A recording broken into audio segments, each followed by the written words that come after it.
Okay, let's talk a bit about child labor since you've come there. How serious is child labor in Nigeria? I was looking at the statistics, I don't know if it has changed, that about 14 million children between the ages of 5 and 14 or 17, yeah, informed in one form of economic activity or the other. Hawking, let's just call it in simple terms. Those that are supposed to be in school, about 14 million of them in Nigeria. When I saw that statistic, you know,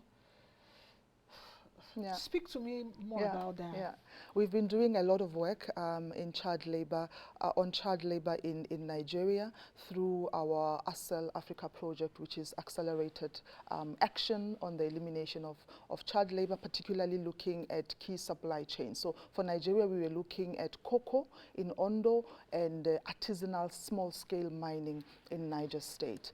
The figures that you are quoting probably from the last child labor survey that was done, which is over 20 years ago. Okay. But I'm happy to announce that we, on Monday, Tuesday this week, we validated a new child labor survey that we just conducted with the National Bureau of Statistics. So yes, we will be launching that report very soon. But I can assure you and I can tell you that from the report, the numbers Is it looking better?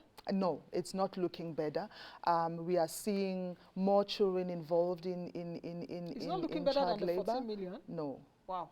So, but I think, and it's good that we are able to collect the statistics because it is out of data that we are able to make the right Good kind of policies to be able to intervene based on facts on the ground. And there are a lot of different drivers of child labor. And I also want to recognize the impact of COVID-19 as well, where you had a lot of families and a lot of caregivers losing jobs and not being able to provide for their families, where children had to drop out of school because they could not continue being at school, and therefore some of those challenges driving even more and more children in child labor. So there's opportunities for us to really turn the tide and change the narrative, and we have begun to do that.